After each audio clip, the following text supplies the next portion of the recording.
រម្មណ៍ឆាបឈួលចិត្តសែនក្តុកក្តួលក្រំគ្រីអោរាក្នុងនាមឪពុកតើគិតយ៉ាងណាគ្រឿងញៀនឬស្យារហាកូនខ្ញុំសុភ័ក្រមង្គលកិត្តិយសគ្រួសារត្រូវបងអាសាបាក់បែកត្រនំកូនប្រត់ទៅប្រពន្ធទួញយំកើតទុកពនភ្នំព្រោះប្តីញៀនថ្នាំគ្រឿងញៀនទាំងឡាយពងវងស្មារតីចាស់ក្មេងប្រុសស្រីរំទុកច្រើនឆ្នាំសង្គមពុកវជីវិតប្រេស្រាំខ្លះត្រូវរងកម្មជាប់ទងឬស្លាប់ដឹងខ្លួនតនពេលកូនមានឪពុកគ្រឿងញៀននាំទុក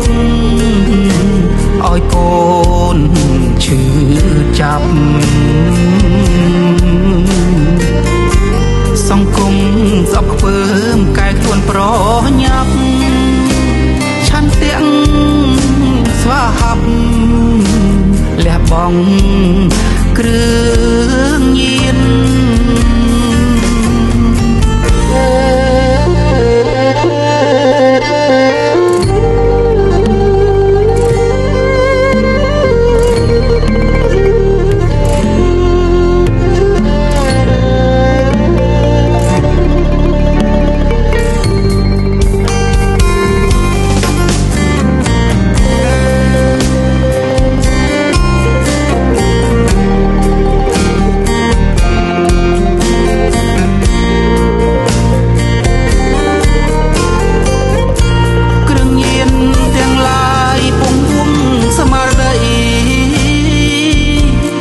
ក្មេងប្រុសស្រី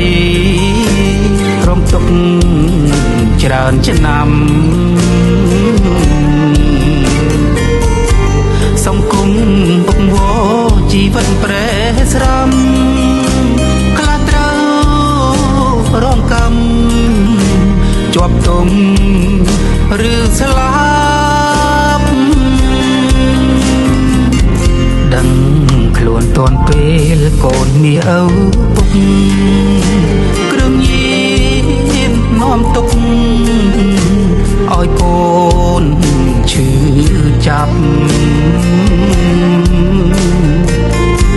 សង្គមស្អប់ខ្ពើមកែខ្លួនប្រញាប់ឆន្ទៈស្វាហាប់លះបង់